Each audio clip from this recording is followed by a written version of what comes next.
नमस्कार दोस्तों, एक नई वीडियो में आपका स्वागत है। तो यूनियन बजट 2025 डिक्लेयर हो चुका है।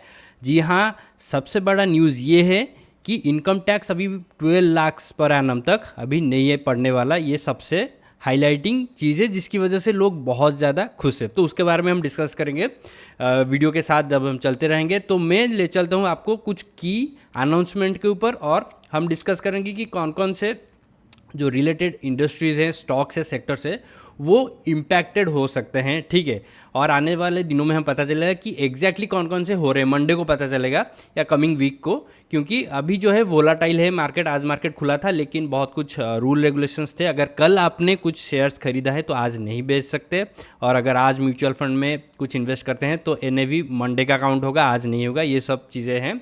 ठीक है, तो हमें एक वीक देना चाहिए बफर, कैसा मार्केट रहता है उसके बाद इन्वेस्टमेंट कंसिडर करना चाहिए। लेकिन हमें प्रिपरेशन अभी से ही करना चाहिए कि कौन कौन से स्टॉक्स अफेक्टेड होंगे, और इन जनरल जानना चाहिए कि क्या क्या चेंजेस आए हैं यूनियन बजट 2025 में। तो चलो शुरू करते हैं। तो सबसे पहले more focus on development of poor women and youth. ठीक है, ये अच्छी बात है। Increase emphasis on rural development and manufacturing, more reforms to be introduce in the final sector. ठीक है, तो चलो देखते हैं पॉइंट्स क्या क्या है। Dhan Dhyan Yojana to be launch in 100 districts. ठीक है, special 6 year mission for tur urad masoor dal. तो ये एग्रीकल्चर सेक्टर को डेफिनेटली बूस्ट करेगा। ये जो चीज़ लाए हैं सिर्फ यही नहीं, और भी कुछ पॉइंट्स आगे हम देखेंगे। ये सब मतलब बूस्ट करेगा एग्रीकल्चरल सेक्टर को। Makhana board to be set up in Bihar. ठीक है, central agencies to purchase pulses for 4 years, new schemes for vegetable fruits production in collaboration with states. ठीक है, डेवलपमेंट ऑफ मैरीन सेक्टर। तो ये जो पार्ट है एग्रीकल्चर रिलेटेड, तो ये एग्रीकल्चरल स्टॉक्स को डेफिनेटली बूस्ट करेगा। क्या क्या एग्रीकल्चरल स्टॉक्स है, मतलब कौन कौन से फंडामेंटली स्ट्रॉन्ग है, उसका एनालिसिस हम डेफिनेटली करेंगे आने वाले दिनों में।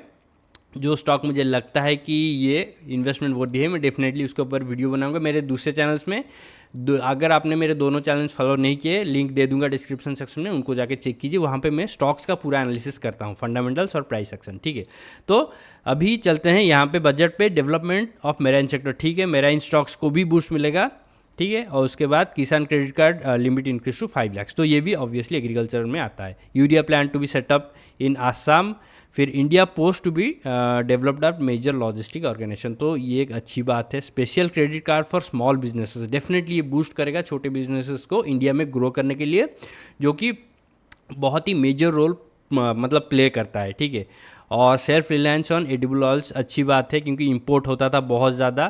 तो अगर सेल्फ रिलायंस बढ़ता है, इंडिया में ही प्रोडक्शन होता है, तो डेफिनेटली उनका रेट्स जो है मार्केट रेट्स बहुत ही मतलब कम होगा। ठीक है, ड्रॉप देखने को मिलेगा उनके रेट्स में। ठीक है, फिर special schemes for footwear and leather. तो ये अगर मतलब इम्प्लीमेंट होता है तो डेफिनेटली स्टॉक्स जैसे कि हो गया, देखिए यहाँ पे बाटा इंडिया, फिर बाकी सारे footwear companies, Relaxo, campus, metro brands, ये सब डेफिनेटली इस स्कीम से बेनिफिटेड होंगे, और उनमें शायद थोड़ा सा बूस्ट देखने को हमें मिल सकता है आने वाले दिनों में उनके स्टॉक प्राइस में। ठीक है, और सेल्स बूस्ट होगा, प्रॉफिट बूस्ट होगा, तो डेफिनेटली स्टॉक प्राइस भी बूस्ट होगा। ठीक है, तो ये था फुटवेयर के ऊपर। फिर India to become a global hub for toys. ठीक है, ये अच्छी बात है। Special scheme for women and backward classes, 22 lakh jobs to be created under leather scheme. ठीक है, और एक बात बता दूँ, ये जो सारे पॉइंट्स हैं मैं डिस्क्रिप्शन सेक्शन में पेस्ट करूँ, ये आप बाद में जाके चेक भी कर सकते हैं। ठीक है, launch of national manufacturing mission, अच्छी बात है।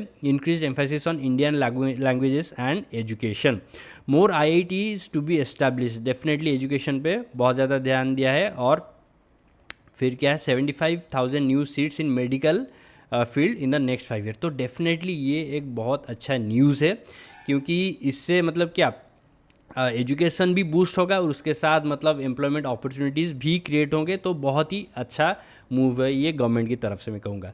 Special AI research centres to be set up. तो AI डेफिनेटली एक एरिया है जिसमें हमारे इंडियन गवर्नमेंट को मतलब काम करना चाहिए, क्योंकि हम अगर कंपेयर करें US और चाइना के साथ तो डेफिनेटली हम पीछे रह गए हैं। हमारा कोई मतलब नेटिव AI टूल हमने अभी तक बनाया नहीं है। और रिसेंटली एक न्यूज़ आया था कि गवर्नमेंट 10 months 10 महीने के अंदर एक मतलब खुद होम ग्रोन AI टूल बनाने वाला है। तो अच्छी बात है, देखते हैं कब तक वो हो पाता है, और ऐसे डेवलपमेंट डेफिनेटली चाहिए हमारे लिए। ठीक है, और health insurance schemes for small workers, ये भी अच्छी बात है। UPI linked card for small vendors, UPI link credit card limit set at 30,000। तो ये सब डेफिनेटली छोटे इंडस्ट्रीज को बूस्ट करेगा, ठीक है।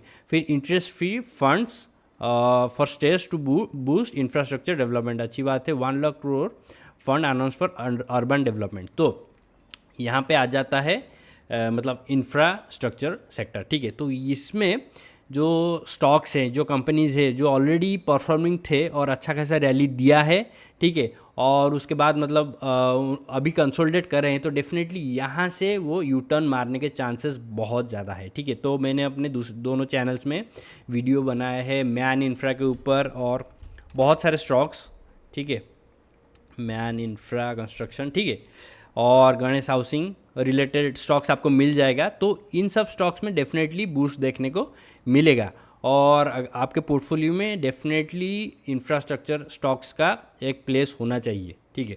और आपको अच्छे क्वालिटी स्टॉक्स में ही इन्वेस्ट करना चाहिए, चाहे किसी भी सेक्टर का हो, जो कि मतलब प्रॉफिट कर रहा हो। बहुत ज़्यादा लोन लेके जो डूबा हुआ है कंपनी, उसमें उसको अवॉइड कीजिए, ठीक है। नो मैटर वो छोटा हो, आपको लगेगा कि नहीं इसका शेयर प्राइस कम है, बढ़ जाएगा तो ज़्यादा प्रॉफिट होगा, लेकिन वो रिस्की होता है। ऐसे ना करें, एस्टेब्लिश्ड कंपनी, इंफ्रास्ट्रक्चर हो या कोई भी कंपनी, उसमें ही इन्वेस्ट करें, ठीक है।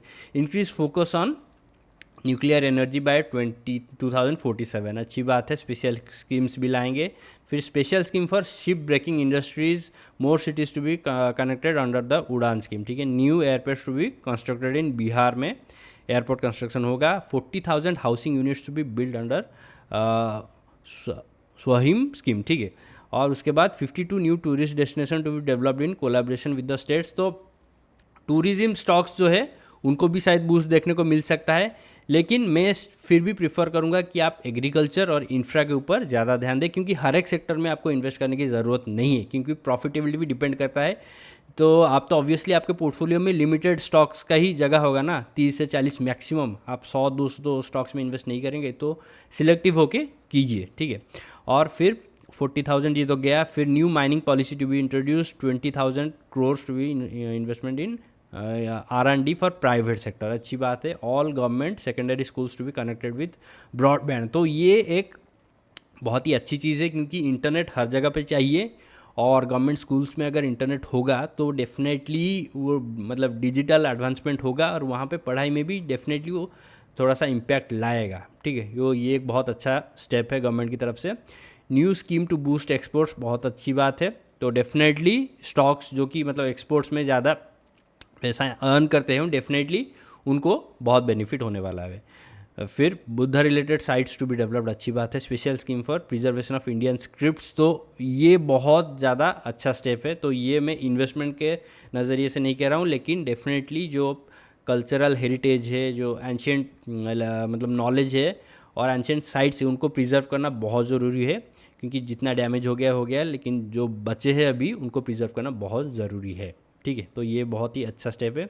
Easier access to funds for export promotion, अच्छी बात है। New income tax bill to be introduce next week, ठीक है। 100% FDI limit in insurance sector, तो जो इनकम टैक्स का बिल है वो नेक्स्ट वीक प्रपोज करेंगी, ठीक है।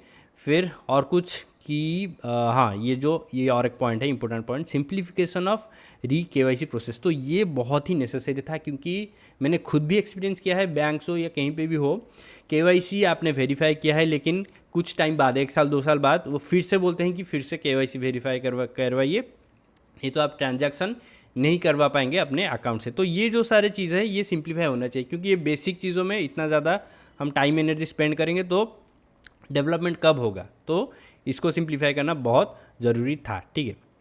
Custom duty to be removed on 36 life saving medicine, अच्छी बात है। तो डेफिनेटली तो फार्मा सेक्टर है उनको भी मतलब बूस्ट देखने को मिलेगा। और उसके बाद अगर प्राइसेस कम होता है, जो मतलब लाइफ सेविंग ड्रग्स जो होता है, तो डेफिनेटली लोग मतलब जो ब्रांडेड मेडिसिन है उनको खरीदेंगे, क्योंकि और मतलब जो अल्टरनेटिव मेडिसिन है उनको अवॉइड करेंगे, जो कि उनके लिए भी अच्छा है और कंपनी के भी, एस्टेब्लिश कंपनी के लिए भी अच्छा है, ठीक है। Duty removed on cross leather, no primary duty on lead and zinc, अच्छी बात है। New simplified income tax to be introduce, जैसा कि मैंने बोला। TDS rates to be made simpler, अच्छी बात है। Major tax relief for senior citizens, तो ये हमें देखना पड़ेगा नेक्स्ट वीक एग्जैक्टली क्या क्या नंबर्स बताते हैं ये। Tax exemption limit for senior citizens to be increase to 1 lakh, ठीक है। और TDS exemption limits on rent increase to 6 lakh, no penalty on delay TCS payments. ठीक है, तो ये सारे अनाउंसमेंट बहुत ही अच्छे थे और बिगेस्ट अनाउंसमेंट ये है कि no income tax up to 12 lakh. तो इससे क्या होगा एक्सक्यूज मी, तो इससे क्या होगा, लोगों के पास पैसा बचेगा जो मतलब 12 लाख के अंडर मतलब आते हैं टैक्स स्लैब में। तो पहले उनके ऊपर टैक्स बहुत लगता था। तो मैं एक नॉर्मल एग्जांपल देता हूँ, लेट्स से आप 12.5 लाख के आसपास अर्न कर रहे हैं, तो 12 लाख तक आपका कोई टैक्स नहीं है, तो बाकी जो रिमेनिंग अमाउंट रह गया उसके ऊपर टैक्स लगेगा। और टैक्स स्लैब भी थोड़ा सा मैंने देखा है, तो शायद ये 15% के आसपास लग सकता है, 12 से 16। ठीक है, तो नेक्स्ट वीक इंट्रोड्यूस करेंगे। तो उससे क्या होगा, मैंने खुद भी कैलकुलेट किया है, टैक्स बहुत कम हो जाएगा। पहले मतलब अभी से पहले अगर 12.5 लाख आप अर्न करते हो और मतलब न्यू स्कीम में आप एनरोल किए हो, तो डेफिनेटली आपको टैक्स अराउंड 70,000 के ऊपर आता था, 70 to 75,000। तो अभी वो 5,000 से भी कम आएगा, 5,000। और एग्जैक्टली अगर मैं ऐसे ही कुछ बोलूँ तो मतलब महीने में 300, 500, 600 ऐसा ही आएगा। क्योंकि पहले अगर 70,000 है तो आप 75,000 तो आप डिवाइड करके कैलकुलेट कर सकते हैं, 6-7 हज़ार तो डेफिनेटली होता होगा। तो उसी हिसाब से ये जो मतलब 0 to 12 लाख कैटेगरी के लोग हैं, इनको बहुत ज़्यादा बेनिफिट मिलेगा। और ये डेफिनेटली नेसेसरी था क्योंकि स्पेंडिंग कम हो गया है। बेसिक नेसेसिटीज़ मतलब FMCG, स्टॉक्स, ऑटोमोबाइल्स, ये सब में सेल्स डाउन हो गया है क्योंकि लोगों के पास पैसा ही बचता नहीं है खर्च करने के लिए। FMCG में भी नहीं खर्च कर रहे, टूथब्रश, हेयर ऑयल, ये तो बेसिक नेसेसिटीज़ की चीज़ें हैं, तो इन पे भी अगर खर्चा नहीं होगा तो करेंगे किस पे। तो डेफिनेटली ये सब चीज़ें जो है हेल्प करेगा, मतलब थोड़ा सा सेल्स बूस्ट करने के लिए सारे इंडस्ट्री में, सारे स्टॉक्स में। तो ओवरऑल मुझे जो बजट है बहुत ही पसंद आया। और मतलब नेक्स्ट वीक क्या टैक्स स्लैब लेके आते हैं, हमें तो ओवरऑल पता चल गया कि 12 लाख तक कोई टैक्स नहीं है, तो बाकी जो स्लैब के हिसाब से एडजस्ट होकर लोग देंगे वो ठीक है। लेकिन ये एक मेजर रिलीफ है, मतलब no income tax up to 12 lakh. ठीक है, तो कमेंट सेक्शन में डेफिनेटली बताइए कि मतलब आपको कैसा लगा यूनियन बजट 2025, और अगर कोई डाउट हो तो पूछिए। और मेरे दोनों channels financial impulse, financial affairs को चेक करना ना भूलें। अगर आप इंटरेस्टेड इन्वेस्टर हो तो डेफिनेटली ये चैनल आपके लिए है, आपको definitely useful stocks advice analysis आपको डेफिनेटली देखने को मिलेगी। तो आज के इस वीडियो में से बस इतना ही। थैंक यू फॉर वॉचिंग, मिलता हूँ नेक्स्ट वीडियो में। Bye, take care.